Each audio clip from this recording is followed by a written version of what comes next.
अगर आप गन्ने की खेती करते हैं तो इस वीडियो को ध्यान से देखें। इस समय आपकी फसल बढ़वार यानी टिलरिंग स्टेज पर होगी, जिसे हम आम भाषा में कल्ले फूटना भी कहते हैं। अगर आपने स्टेज पर सही डिसीजंस लिए तो आपकी पैदावार बढ़ेगी, और थोड़ी सी भी चूक हुई तो पूरे सीजन पर प्रभाव पड़ेगा। चलिए इस एनिमेशन वीडियो से गन्ने की फसल का सही मैनेजमेंट, फर्टिलाइजर कब देना है, कैसे क्या करना है, सब तो सीखते हैं। सबसे पहले बात करते हैं सबसे जरूरी चीज की, पानी। ध्यान रहे, फसल को हर 7 से 10 दिन में हल्की सिंचाई देनी है। और एक सबसे जरूरी बात, खेत में पानी बिल्कुल भी जमा नहीं होना चाहिए, क्योंकि जमा हुआ पानी सीधा गन्ने की जड़ों को गला देता है, उनको खराब कर देता है। पानी के बाद अब बात करते हैं सही समय पर सही खाद देने की। खाद देने का जो पूरा शेड्यूल है वो 3 आसान स्टेप्स में बटा हुआ है। यूरिया की पहली डोज वो देनी है 45 से 50 किलो प्रति एकड़ के हिसाब से। और हाँ, अगर पत्तियां पीली पड़ रही हों तो 10 किलो जिंक सल्फेट प्रति एकड़ डालना। अब रही बात खरपतवार की, तो उसके लिए निराई गुड़ाई ही बेस्ट है। तो 20-25 दिन पर निराई गुड़ाई कर दें, फिर सूखी पत्तियों से मल्चिंग करें, इससे नमी बनी रहती है।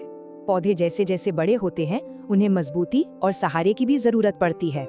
इसके लिए 40 से 60 दिन के बीच पौधों पर मिट्टी चढ़ाएं, जिसे अर्दनिंग अप कहते हैं। इससे जड़ें मजबूत होती हैं और सबसे बड़ी बात, पौधा गिरने से बच जाता है। अब हम क्लियर हैं, पानी और फर्टिलाइजर कब और कैसे दें।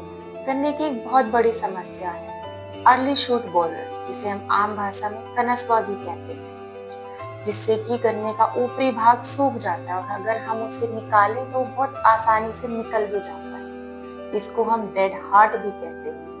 अर्ली शूट बोरर इंसेक्ट की पहचान हम लार्वा स्टेज पर और अडल्ट स्टेज पर दोनों में ही आसानी से कर सकते हैं। इसका इन्फेक्शन की शुरुआत मार्च अप्रैल में हो जाती है और पीक अगस्त सितंबर में। अगर हमने इसको मार्च अप्रैल की पहली साइकिल पर ही कंट्रोल कर लिया तो लेटर स्टेज में इसके इन्फेक्शन का असर बहुत कम हो जाता है।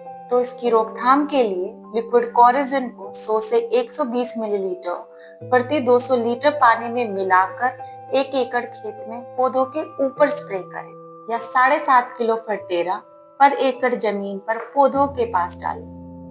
कमेंट करके बताएं आपको ये जानकारी कैसी लगी, और कृषि धवल चैनल को सब्सक्राइब करें। Thank you so much.